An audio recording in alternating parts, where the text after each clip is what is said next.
Shalom Bapak Ibu, siang hari ini puji Tuhan untuk hari ini luar biasa. Hujan berhenti, tapi akhirnya kita tiba juga di tempat ini dengan selamat tanpa kekurangan apa. Puji Tuhan. Baik, sebelum kita mulai ibadah kita siang hari ini, mari kita sambut sama kita. Tuhan Yesus, terima kasih untuk semua yang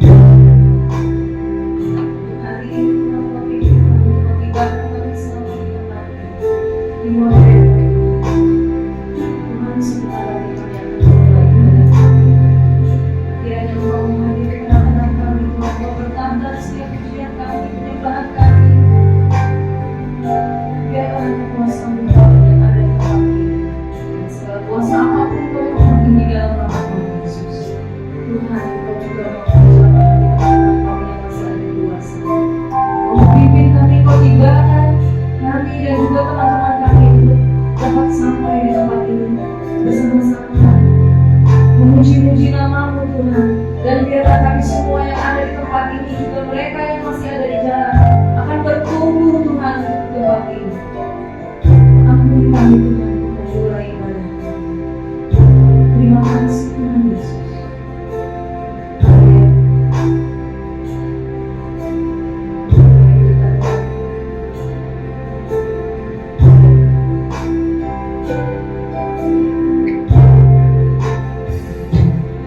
Yesus kau kebenaran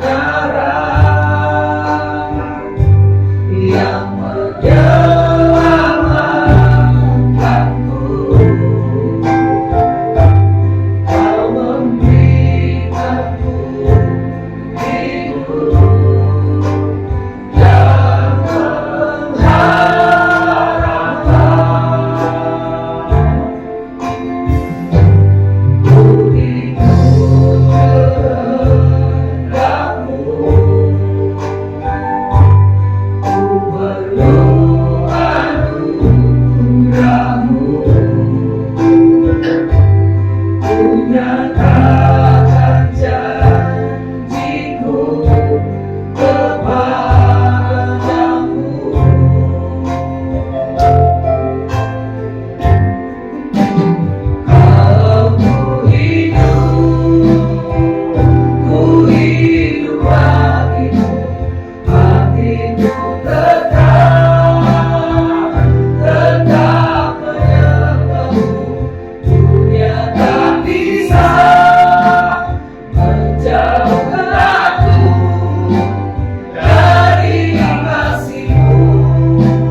kebenaran-Mu dan perkenanan-Mu mengikutiku sepanjang hidupku. Anugerah-Mu, anugerah-Mu berlimpah bagiku salungan di setiap waktu. Kebenaran-Mu dan perkenanan-Mu mengikutiku. Oh, anugerah-Mu berlimpah bagiku salungan di setiap waktu. Kebenaran-Mu dan perkenanan-Mu mengikutiku sepanjang hidupku.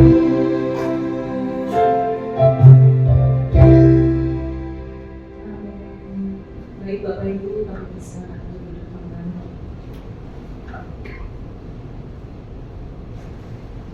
Shalom, ada sukacita siang hari ini, puji Tuhan.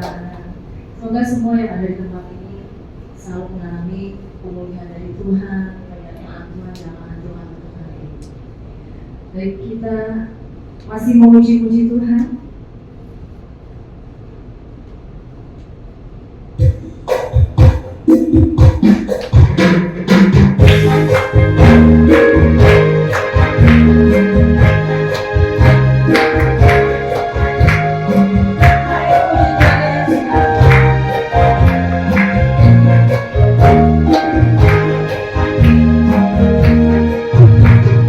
Setia-setia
setia sampai mati.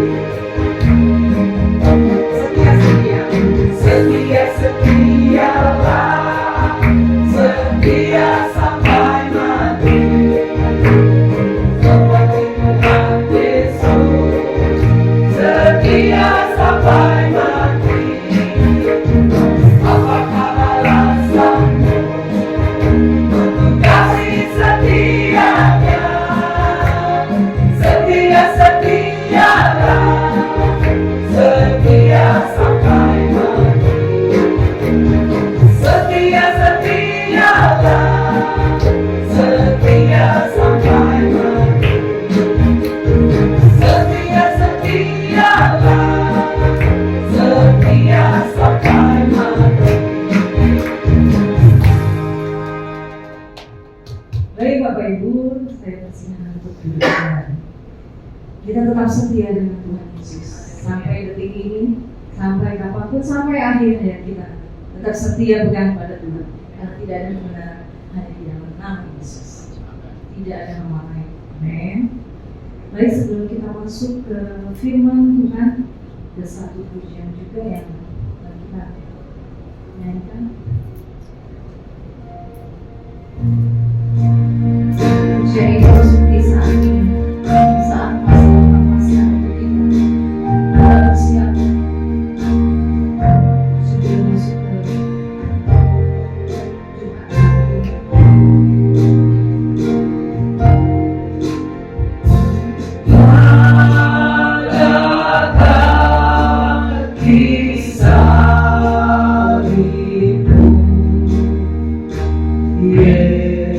Yesusku berindu, air hayat pulutan, pancaran yang agung.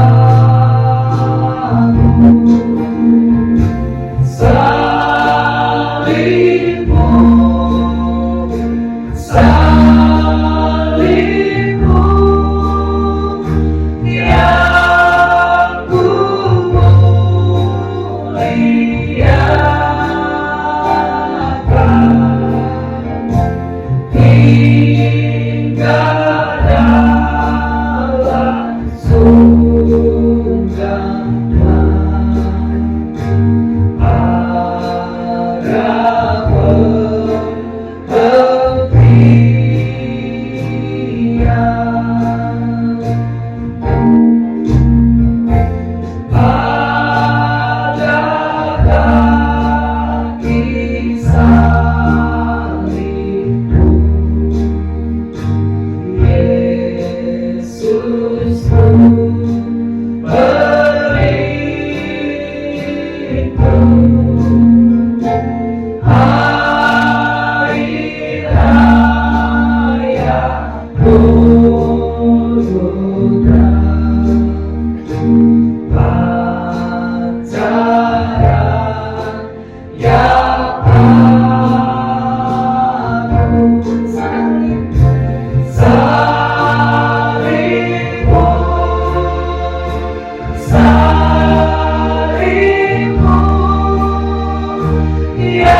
Tuhan untuk siang hari yang indah yang Tuhan anugerahkan bagi setiap kami.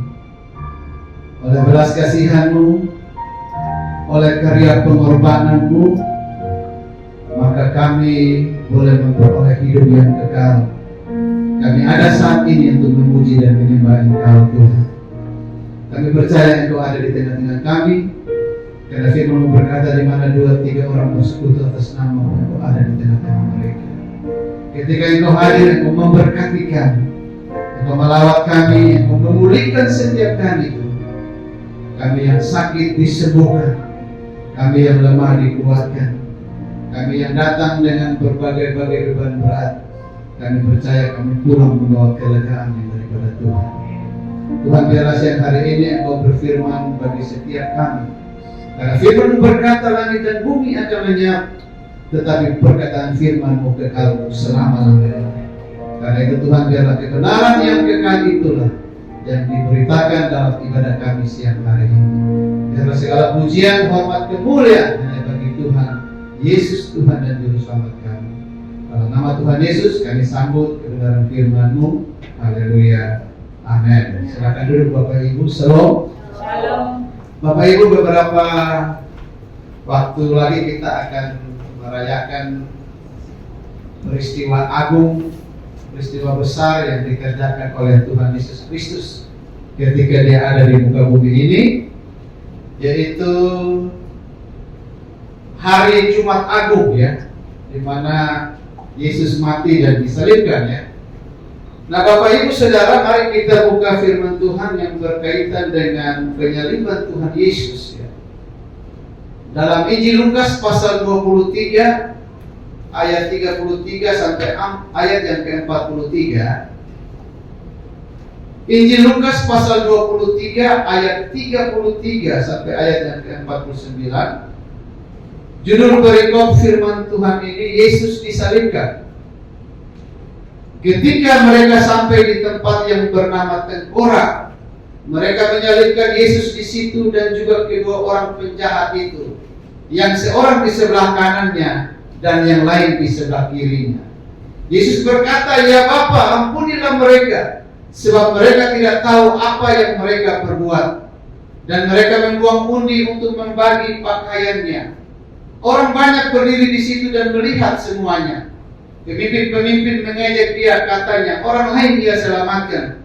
Biarlah sekarang Ia menyelamatkan dirinya sendiri, jika Ia adalah Mesias, orang yang dipilih Allah." Juga prajurit-prajurit mengolok-olokkan Dia. Mereka menunjukkan anggur asam kepadanya dan berkata, "Jika Engkau adalah raja orang Yahudi, selamatkanlah dirimu." Ada juga tulisan di atas kepalanya, "Inilah raja orang Yahudi." Seorang dari penjahat yang digantung itu menghujat Dia, katanya, "Bukankah Engkau adalah Kristus? Selamatkan dirimu dan kami." Tetapi seorang menegur Dia, katanya, "Tidakkah Engkau takut juga tidak kepada Allah, sedang Engkau menerima hukuman yang sama? Kita memang selayaknya dihukum, sebab kita menerima balasan yang setimpal dengan perbuatan kita. Tetapi orang ini tidak berbuat sesuatu yang salah." Lalu Ia berkata, "Yesus, ingatlah akan aku apabila Engkau datang sebagai raja." Kata Yesus kepadanya, "Aku berkata kepadamu, sesungguhnya hari ini juga Engkau akan ada bersama-sama aku di dalam Firdaus." Bapak Ibu Saudara yang dikasihi oleh Tuhan Yesus Kristus, perjalanan Yesus menuju Bukit Tengkorak untuk disalibkan merupakan sebuah perjalanan penderitaan. Atau dalam bahasa Latin kita sering dengar istilah Via Crucis, atau juga yang dikenal dengan nama Via Dolorosa, jalan salib. Istilah ini merujuk pada penggambaran perjalanan Yesus menuju ke salib yang dipenuhi dengan penderitaan, dengan siksaan yang berat, ya. Karena dalam prosesi perjalanan, tahapan-tahapan perjalanan Yesus sampai disalib itu, mulai dari rumah Pilatus, Bapak Ibu, itu Dia harus mengalami hukuman sebagai seorang yang dianggap penjahat. Yesus mengalami penderitaan, ya. Dan salib adalah hukuman yang terkutuk. Hukuman salib itu merupakan sebuah perendahan yang luar biasa, merupakan sebuah kehinaan. Karena hukuman dengan salib itu menunjukkan bahwa orang yang dihukum itu memang orang yang sangat jahat, Bapak Ibu. Karena semua orang-orang Yahudi ketika di depan Pilatus mereka disuruh pilih siapa yang mau kubebaskan, apakah Yesus atau Barabas. Orang-orang ini Bapak Ibu yang mereka berteriak salibkan Yesus itu, mereka baru habis makan 5 roti dan 2 ekor ikan. Mereka baru melihat mujizat yang dikerjakan oleh Tuhan Yesus, yang menyatakan bahwa Dia Tuhan, Dia Allah. Tetapi orang-orang ini juga yang ketika disuruh pilih mana penjahat yang mau disalibkan, mereka semua teriak, salibkan Yesus dan bebaskan Barabas. Ini si Pilatus yang dia tidak menemukan satupun kesalahan yang pantas memberikan hukuman salib kepada Yesus. Sementara dia mengeksekusi Yesus, menginterogasi Yesus, istrinya kan kasih kabar. Kalau kita baca di Injil Matius atau Lukas, istrinya bilang begini, jangan engkau mencampuri urusan orang benar itu, karena tadi malam aku terganggu dalam mimpi. Bapak Ibu, ada tradisi yang mengatakan setelah Yesus mati dan bangkit, Pilatus bersama istrinya bertobat menjadi Kristen. Pilatus berusaha berbagai cara bagaimana supaya Yesus bisa dibebaskan. Tapi masa yang beringas pada saat itu mereka bilang, salibkan Yesus. Akhirnya apa yang dilakukan Pilatus? Dia mencuci tangan, tanda bahwa dia tidak ikut campur dalam keputusan itu. Tapi orang-orang Yahudi pada saat itu bilang apa? Biarkan kami dan anak-anak kami yang menanggung darah orang itu. Bapak Ibu, ada seorang penafsir yang bilang begini, perkataan orang-orang Yahudi yang mengatakan biarkan kami dan anak-anak kami yang menanggung darah orang itu. 40 tahun kemudian, pada tahun 70, ketika Jenderal Titus menyerang dan menghancurkan Yerusalem, itu 1 juta orang Yahudi dibantai, dipenggal-penggal, dan Yerusalem itu penuh dengan darah, lautan darah. Makanya Bapak Ibu, kalau kita mau sesuatu hati-hati, itu ditanggung oleh orang-orang yang berkata, biarkan kami dan anak-anak kami yang menanggung darah orang itu. Nah Bapak Ibu, betapa beratnya perjalanan salib yang dialami oleh Tuhan Yesus. Kalau kita coba menjalani salib yang ada di Jalan Via Dolorosa di Yerusalem, Bapak Ibu, memang saat ini di Israel itu ada 2 tempat yang mengklaim bahwa itu adalah bukti tengkorak, versinya Gereja Katolik Ortodoks dan Protestan. Kalau Katolik Ortodoks itu adanya di Kota Tua Yerusalem, sedangkan kalau versinya Gereja Protestan ada di luar, yang Garden Tomb. Tetapi fakta sejarah sampai hari ini membuktikan bahwa Yesus pernah menjalani perjalanan salib. Dan Alkitab mengatakan bahwa pada umumnya Bapak Ibu, suara yang terdengar dari mulut orang-orang yang tersiksa sampai mati di atas kayu salib di Bukit Golgota, pada umumnya adalah ungkapan caci maki, kutukan, balas dendam, ketika orang yang disalibkan itu tangan dan kakinya sedang dipaku oleh tentara Romawi, Bapak Ibu. Maka orang-orang itu karena begitu beratnya penderitaan, kata-kata yang keluar apa? Dia akan mati habis-habisan itu tentara-tentara. Dia mengutuk, dia mencaci maki, teriakan yang pedih, yang sakit. Tetapi dalam pembacaan kita tadi Bapak Ibu, ada suara yang berbeda. Ketika Yesus tergantung di atas kayu salib, bukanlah suara caci maki, kutukan yang dikeluarkan Tetapi Alkitab mencatat ketika Yesus tergantung di atas kayu salib dalam pembacaan kita, Yesus berkata, "Ya Bapa, ampunilah mereka, sebab mereka tidak tahu apa yang mereka perbuat." Ini kata-kata doa, kata-kata penanggungan, kata-kata yang keluar, yang menyatakan bagaimana Yesus mati di atas kayu salib karena Dia begitu mengasihi kita manusia yang berdosa. Jadi dalam pembacaan kita ini Bapak Ibu, saya melihat ada 2 perkataan dari 7 perkataan salib Yesus. Bahwa ketika di atas kayu salib, Yesus tidak mencaci maki, Dia tidak mengumpat, Dia tidak mengutuk orang-orang yang telah memakbukkan kaki dan tangannya.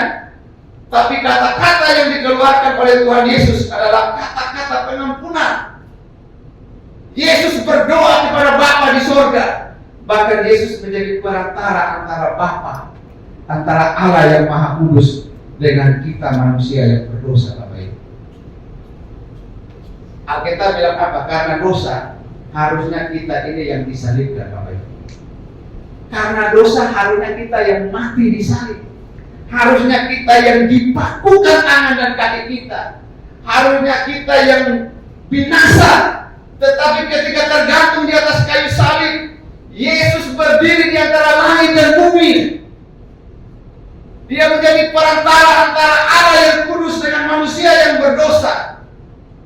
Dan Dia berdoa, "Ya Bapa, ampunilah mereka sebab mereka tidak tahu apa." Bapak Ibu, ini makna salib yang sangat penting bagi orang Kristen, Bapak Ibu. Bahwa salib Kristus itu memberikan penampunan bagi kita manusia yang berdosa. Amin, Bapak Ibu. Kita bersyukur, Bapak Ibu. Karena Yesus mati di atas kayu salib, maka murka Allah itu diredam. Murka Allah kepada kejahatan kita, kepada pelanggaran kita, dosa-dosa kita. Ketika Yesus tergantung di atas kayu salib, Allah melihat pengorbanan anaknya dan Dia menyatakan kasih-Nya kepada kita manusia yang berdosa. Keadilannya Dia timpakan kepada anaknya di atas kayu salib, dan kasih-Nya Dia berikan bagi kita manusia. Bapak Ibu, kalau kita menyadari betapa mahalnya karya pengorbanan salib itu, Bapak Ibu, akan membuat kita sebagai orang Kristen akan terus antusias untuk hidup melayani Tuhan. Amin, Bapak Ibu. Sangat luar biasa, Bapak Ibu. Kalau kita lihat bagaimana manusia berdosa itu diusir keluar dari Taman Eden. Ketika manusia ditempatkan Tuhan di Taman Eden, Tuhan bilang bahwa semua buah pohon dalam taman ini boleh kau makan, tapi pohon itu jangan sekali-kali engkau makan, nanti engkau mati. Apakah pada saat Adam dan Hawa makan buah itu mereka langsung mati? Itu kata mati pertama di dalam Alkitab. Di situ hendak bicara bahwa pada saat manusia memberontak kepada Tuhan Allah, melanggar apa yang diperintahkan oleh Tuhan Allah, maka ada kematian secara rohani. Manusia diusir dari hadapan Allah. Allah tidak tahan memandang manusia telah memberontak kepada. Makanya Adam dan Hawa diusir keluar dari Taman Eden. Dan yang paling mengerikan itu adalah kematian kekal untuk selama-lamanya. Nah, oleh karena itu ada salib. Yesus Kristus harus mati di atas kayu salib. Itu cara yang ditentukan oleh Allah, supaya apa? Kasih-Nya Dia nyatakan bagi kita yang berdosa. Memang ada kala orang bilang, waduh, kalau begitu keselamatannya orang Kristen itu sangat murah, sangat murah. Bukan murah, saking mahalnya tidak ada manusia yang bisa mengupayakannya. Makanya Efesus bilang apa? Kamu diselamatkan bukan karena perbuatan baikmu, bukan karena perbuatan amalmu, tetapi karena kasih karunia Allah dalam iman kepada Yesus Kristus.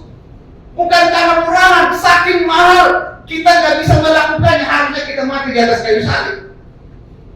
Harusnya kita yang dipaku. Betapa mahalnya. Sehingga Allah mengaruniakannya secara cuma-cuma. Ketika kita percaya kepada pengorbanan Kristus di atas kayu salib, kita beriman kepada pengorbanan Kristus di atas kayu salib, maka Allah Bapa dari surga, Dia melihat bukan lagi Dia melihat kita yang berdosa, tapi Dia melihat bagaimana anaknya yang sudah menggantikan kita untuk mati di atas kayu salib. Sehingga Yesus yang benar dijadikan tidak benar, supaya kita yang tidak benar ini dibenarkan di hadapan Allah. Makanya istri Pilatus bilang apa? Jangan engkau campuri urusan orang benar. Siapa orang benar? Yesus. Setelah Yesus mati lalu di atas kayu salib, para serta tentara Romawi bilang apa? Sungguh dia ini orang benar. Dia yang benar dijadikan tidak benar, supaya kita yang tidak benar ini dibenarkan di hadapan Allah. Kita dibenarkan bukan karena perbuatan benar kita, tapi kita dibenarkan karena pembenaran yang dikerjakan di dalam Yesus Kristus. Dia mati tergantung di atas kayu salib, sehingga Yesus berkata, ampunilah mereka, sebab mereka tidak tahu apa yang kita perbuat. Kita percaya bahwa kita semua sudah diampuni oleh Tuhan. Amin bagaimana? Sudah ditebus oleh Tuhan. Makanya hari ini kita ada di tempat ini memuji dan menyembah Dia. Lalu dalam ayat yang terakhir Bapak Ibu, pada saat Yesus disalibkan Bapak Ibu, Alkitab mengatakan bahwa Yesus disalibkan di antara dua penyamun, dua penjahat. Berarti Yesus juga terhitung sebagai orang jahat. Lalu ada seorang yang bilang begini, engkau kan Mesias, engkau juru selamat, selamatkanlah dirimu dan kami. Tapi sambil mengolok-olok. Lalu temannya satu bilang, kita ini pantas dapat hukuman. Dia itu tidak pantas. Mungkin temannya bilang, dia itu orang benar. Kalau kita dua memang penjahat, layak kita boleh dapat hukuman. Tapi tentang dia tidak. Lalu dia langsung ngomong begini, Yesus, ingatlah aku ketika engkau datang sebagai Raja. Lalu apa yang dikatakan oleh Yesus? Ini perkataan Yesus di atas kayu salib. Yesus bilang apa? Aku berkata kepadamu, sesungguhnya hari ini juga engkau ada bersama-sama dengan aku di taman Firdaus. Bapak Ibu, luar biasa kan? Penjahat ini nggak pernah menyadari kalau dalam waktu itu dia diselamatkan oleh Tuhan. Saat dia tergantung detik-detik, dia tergantung mau mati di atas kayu salib, datanglah sang juru selamat yang ada bersama-sama dengan dia. Dan ketika dia hanya menengok, dia hanya memandang sejenak, bangkitlah imannya dia. Lalu dia berkata, Yesus ingatlah aku. Itu pengakuan imannya. Wah, itu keselamatan yang luar biasa. Ini baru disebut keselamatan lahir baru yang benar-benar sejati. Kadang-kadang kita orang Kristen kan lahir barunya ya ikut-ikutan gitu. Ini dia sudah tidak ada pilihan lain lagi, tidak ada lagi keyakinan yang lain yang dia harapkan. Dia bilang, Tuhan ingatlah aku. Yesus bilang, kau tahu hari ini juga aku berkuasa memberikan keselamatan itu. Ini menunjukkan bahwa Yesus itu Tuhan, Yesus itu Allah. Dan hari itu juga Bapak Ibu, si penjahat itu yang harusnya dia mati binasa, tapi Yesus memberikan garansi bahwa ketika engkau beriman kepadaku yang tergantung di atas kayu salib, maka keselamatan itu menjadi milik. Bapak Ibu Saudara yang dikasihi oleh Tuhan Yesus Kristus, kalau kita mau lihat bagaimana karya salib Kristus itu sebenarnya luar biasa. Yesaya sudah menggambarkan 700 tahun sebelum Yesus lahir di muka bumi ini. Yesaya sudah menubuatkan, memberikan gambaran bagaimana kondisi Yesus yang akan mati di atas kayu salib. Yesaya mengatakan begitu buruk rupanya dan tampaknya bukan seperti anak manusia. Wah, itu bagaimana buruk? Kalau kita nonton film The Passion of the Christ, itu ada peneliti yang bilang itu hanya baru 30% dari yang sebenarnya. Tapi banyak orang yang nonton The Passion aja katanya udah sampai ngeri sekali gitu. Katanya itu baru 30%. Dan itu Yesaya bilang begitu buruk rupanya dan tampaknya gak seperti manusia lagi. Itu penderitaan salib Yesus. Gak kelihatan seperti anak manusia lagi. Tidak tampak, dihina dan dihindari orang, menderita kesakitan dan penuh kesengsaraan. Itu rupa Yesus ketika dia menjalani jalan salib. Tetapi apa respon Yesus ketika dia ada di kayu salib? Yesaya bilang apa? Membiarkan diri ditindas, tidak membuka mulut. Yesus tahan. Yesus menjalaninya dan penuh kesetiaan dan ketaatan kepada Bapaknya. Nah, Bapak Ibu, kita juga belajar sebagai orang Kristen. Ketika kita nanti mengalami ujian dalam mengiringi Yesus, ya, mungkin kita belum sampai seperti Tuhan Yesus, tapi kita harus setia. Kita harus tetap taat untuk terus melayani Tuhan, setia sampai akhir. Dan itu yang sudah dikerjakan oleh Tuhan Yesus. Dia menjalani perjalanan salib Via Dolorosa dengan kesetiaan, ketaatan yang penuh. Dan Alkitab mengatakan, Bapak Ibu, bahwa Yesus melakukan semuanya itu bukan karena kejahatan yang dia perbuat. Yesaya bilang apa? Ia tertikam oleh karena pemberontakan kita. Ia memberikan dirinya sebagai tebusan bagi banyak orang. Dia yang tidak mengenal dosa telah dibuatnya menjadi dosa karena kita. Dia mati sebagai yang ditinggalkan agar kita tidak akan pernah ditinggalkan oleh Allah Bapa. Ada satu perkataan Yesus ketika dia tergantung di atas kayu salib. Yesus berteriak, Eli, Eli, lama sabachthani. Ya Allahku, mengapa engkau meninggalkan aku? Bapak Ibu tahu makna perkataan Yesus itu? Yesus berteriak ditinggalkan, dia sedang berdiri mewakili kita. Supaya apa Bapak Ibu? Yesus ditinggalkan oleh Allah Bapa, supaya kita tidak akan pernah ditinggalkan oleh Allah untuk selama-lamanya. Jadi ketika mungkin kita ada dalam penderitaan Bapak Ibu, ada dalam kesulitan, ada dalam persoalan hidup, seringkali kita bilang, Tuhan gak ada, Tuhan gak baik, Tuhan gak ada. Kalau Tuhan ada, kenapa saya mengalami ini? Saya sering mendapatkan pengaduan dari beberapa orang seperti, apa ya, memang Tuhan itu baik, Tuhan itu baik, kok gak seperti ini? Kenapa orang tua saya kok seperti ini? Kenapa kok dia biar saya akhirnya seperti ini? Kalau memang Tuhan itu ada, Tuhan itu adil, Tuhan itu baik, kenapa keadaan dunia seperti ini? Ada orang-orang skeptis yang mereka berkata seperti ini. Tapi kematian Yesus di atas kayu salib, Yesus sudah berdiri menggantikan kita. Dia mengalami yang namanya ditinggalkan oleh Bapa. Jadi Tuhan merasakan bagaimana pengalaman ditinggalkan itu. Dan dia mengalami semuanya itu. Alkitab bilang apa? Supaya kita tidak akan pernah dibiarkan ditinggalkan oleh Allah untuk selama-lamanya.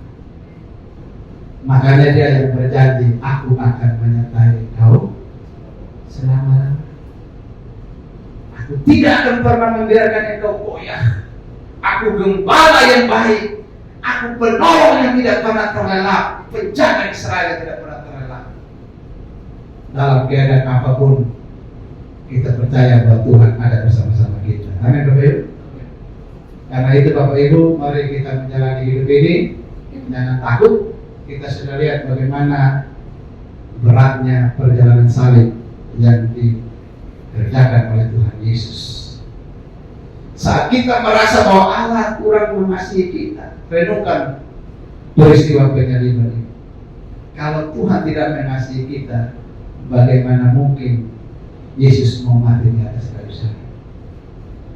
Kalau Bapa tidak mengasihi kita, bagaimana mungkin Ia bisa merelakan anaknya yang tunggal untuk mengalami semua jalan salib itu?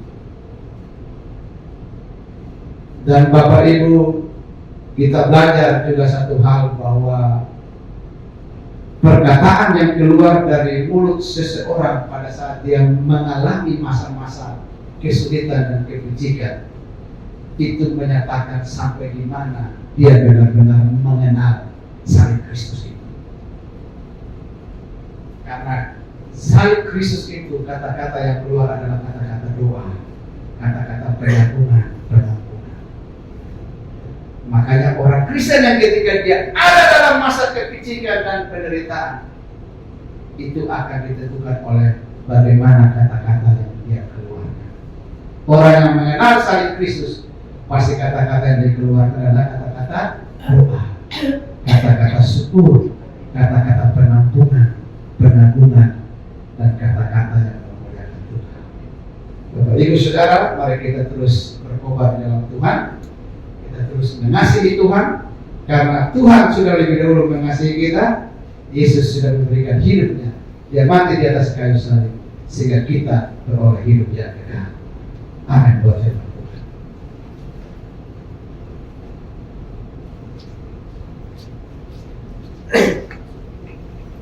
Mari Bapak Ibu kita semua bangkit berdiri. Kita angkat pujian yang tadi lagi pada salib.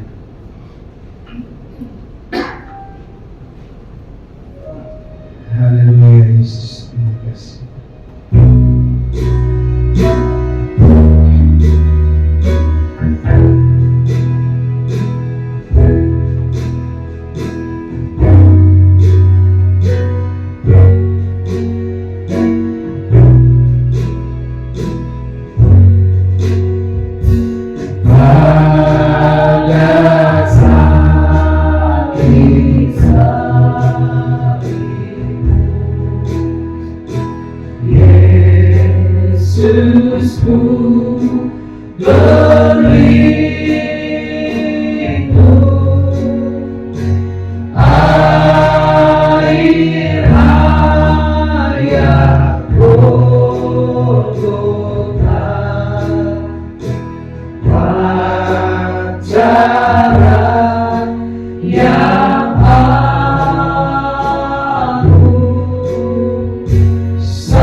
Mari katakan salibnya, salibnya,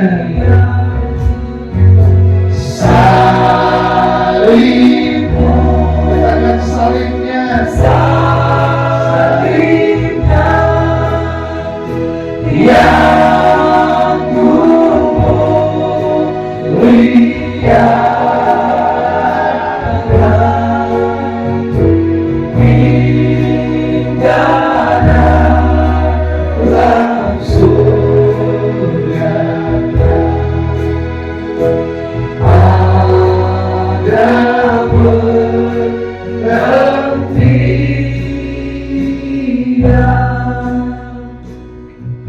Terima kasih Tuhan untuk kebenaran firman siang hari ini. Biarlah firman-Mu yang memberkati bagi setiap kami, mampukan kami untuk boleh menghayati karya salib ini yang telah menebus dan menyelamatkan kami. Terpujilah Engkau Bapa, di dalam nama Tuhan Yesus Kristus kami berdoa dan mengucap syukur. Haleluya. Amin.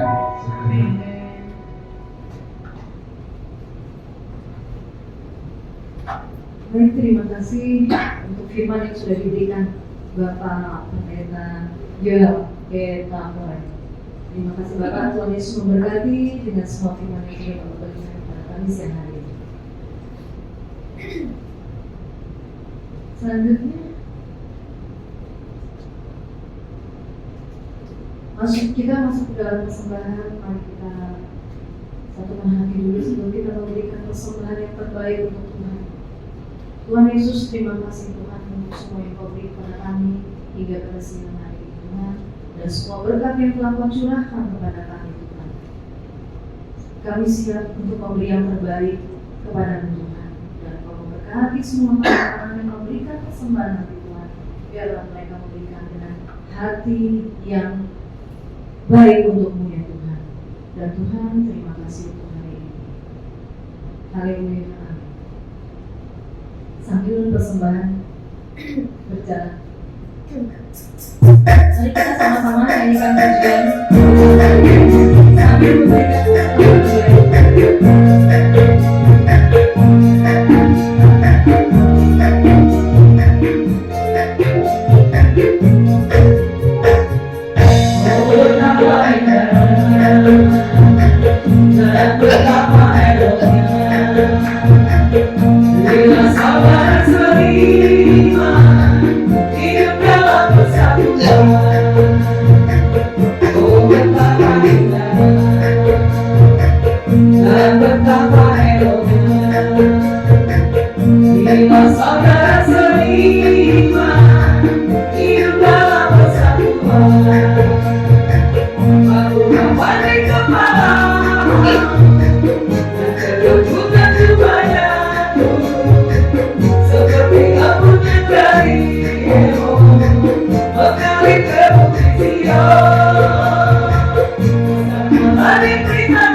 pengumuman yang dibagikan dari Mokemon. Iya, terima kasih tadi kepada sekali lagi terima kasih kepada Bapak Pendeta Joel Petapore atas pemberitaan firman untuk siang hari ini. Bapak, Tuhan Yesus memberkati. Lalu selanjutnya, Mon Hermon ada ibadah di tanggal 15 besok hari Jumat. Rahasia salib Yesus, dan tepatnya di pukul 16 ya, 4 sore. Pukul 16 sore, jam 4 sore. Jadi Bapak Ibu yang punya waktu untuk besok sore bisa hadir kembali ya. Mungkin sudah pulang kerja, sudah pulang kantor, mengikuti ibadah kita rahasia salib Yesus jam 4 sore. Dan langsung dilanjutkan ibadah untuk praise and worship jam 18, yaitu jam 6 sore, masih di hari yang sama. Setelah ibadah yang jam 4 sore, lanjut ke jam 6 sore. Selanjutnya ibadah Mon Hermon di Ratu Plaza seperti biasa ada 3 kali ibadah. Dan besok di tanggal 17 Maret jam 10.30 ada Bapak Gembala kita, yaitu Pendeta Dr. Insinyur Hari Saragi yang memberikan firman. Untuk ibadah selanjutnya yang kedua jam 13.30 yaitu setengah 2 siang ada pendeta Vivi Veronica yang akan membagikan firman yang kepada kita semua. Selanjutnya ibadah yang ketiga ada Pak Pendeta Joyman Waru jam 15.30 itu untuk tanggal 17 Maret di hari Minggu. Dan selanjutnya di hari Kamis ibadah kami di tengah hari ada 2 kali, Kamis dan Jumat. Yang hari Kamis pukul 12 siang pembawa firman oleh Bapak Pendeta Joyman Waru jam 12 siang. Juga disertakan free snack. Juga untuk siang hari ini Bapak Ibu saya lupa menginformasikan nanti jangan terburu-buru kita membagikan untuk free snack atau makan siang lunch ya. Iya. Nanti ada teman-teman pengerja yang akan membagikan. Jadi jangan terburu-buru ya. Bapak Ibu, mohon maaf kalau waktu kita agak molor sedikit ya. Ya selanjutnya di hari Jumat kita juga ada 2 kali ibadah ya Ibu ya. Hari Jumat besok tanggal 22 masih jam 4 sore, terus langsung di jam 6 sore, jam 18. Pembawa firmannya Bapak Pendeta Samuel Rusman dan itu praise and worship ya Pak Samuel Rusman dari Ibu Pendeta Lovely. Juga ada free snack. Ya selanjutnya ini untuk tanggal 29 tepatnya di Jumat Agung. Bapak Ibu bisa hadir sama-sama kita memuji Tuhan di Jumat Agung jam 10.30, hanya 1 kali ibadah ya. Di hari Jumat Agung hanya 1 kali ibadah jam 10.30 yang membawakan firman Bapak Gembala kita Pendeta Dr. Insinyur Hari Saragi. Nah, selanjutnya di sini bagi jemaat yang membutuhkan untuk pelayanan untuk kita semua, tentunya kita butuh untuk menerima pelayanannya untuk konseling, mendoakan yang sakit, rumah maupun tempat usaha. Juga untuk pemberkatan nikah, ya mungkin Bapak Ibu yang memiliki teman yang sudah bersiap-siap untuk membuat pemberkatan nikah, bisa langsung menghubungi di Mount Hermon. Juga penguburan dan penghiburan, saya jangan salah baca ya, penguburan dan penghiburan. Langsung baptisan dan penyerahan anak itu periode bulanan. Ya Bapak Ibu yang memiliki teman yang sudah memiliki baby mau diserahkan bisa diantarkan ke sini ya di Mount Hermon. Juga dapat menghubungi dari semua konseling ini bisa langsung menghubungi Ibu Odilia di nomor yang ada tertera ya 0811 1001 1285. Dan selanjutnya untuk informasi-informasi yang kami miliki, yang Mount Hermon Church miliki, ada di sosial media ini ya, di follow us ya.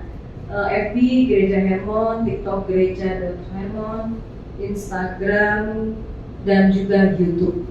Ya Bapak Ibu bisa mencarikan informasi semua firman-firman Tuhan kita ada di sosial media ini semua kita bagikan.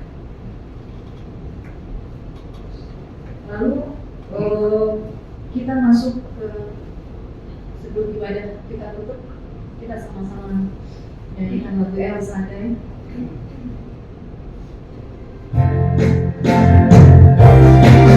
Besar,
atas kami. Terima kasih Tuhan Yesus untuk saat ibadah ini. Kami telah memuji muliakan nama-Mu. Kami juga telah diberkati oleh firman-Mu yang disampaikan oleh Pendeta Joel, Pendeta Kore Tuhan. Berkati beliau, berkati pelayanan yang luar biasa yang dahsyat untuk menarik banyak jiwa datang kepada Yesus. Berkati juga istri dan anaknya juga Tuhan. Berkati keluarganya. Terima kasih Tuhan Yesus. Berkati juga setiap kami yang hadir. Kami semuanya bisa sehat, tidak batuk, tidak pilek, tidak merias, tidak ada gangguan kesehatan apapun Tuhan. Juga Pendeta Tommy juga sehat, sembuh dari segala batuk Tuhan. Terima kasih Tuhan Yesus. Siapapun kami yang tidak enak badan, siapapun kami yang batuk, sembuhkan Tuhan. Terima kasih Tuhan Yesus. Terima kasih. Kami juga ingin berdoa untuk para pemimpin kami. Pemimpin kami adalah Tuhan yang mengangkat untuk mengurus kita. Karena itulah kita doakan mereka. Berkati presiden kami, berkati jajaran menteri, berkati anggota dewan. Terima kasih Tuhan Yesus. Terima kasih. Dan sebelum kami akhiri doa sahabat ini, kami akan berdoa doa yang diajarkan oleh Tuhan Yesus, doa Bapa kami. Mari kita sama-sama ada di depan juga. Bapa kami yang ada di surga, dikuduskanlah nama-Mu, datanglah kerajaan-Mu, jadilah kehendak-Mu di bumi seperti di surga. Berikanlah kami pada hari ini makanan kami yang secukupnya, dan ampunilah kami akan kesalahan kami, seperti kami juga mengampuni orang yang bersalah kepada kami. Dan jangan membawa kami dalam pencobaan, tetapi lepaskan kami dari penjahat. Karena Kau yang punya kerajaan dan kuasa dan kemuliaan sampai selama-lamanya. Mari kita bangkit diri semua, kita angkat kedua tangan kita terima berkat dari Allah Bapa. Berkat dari Allah Bapa yang Maha Kuasa, kasih karunia dari Tuhan Yesus, serta penyertaan Roh Kudus menyertai kita mulai hari ini sampai selama-lamanya. Haleluya, sama-sama kita berkata amin. Kiranya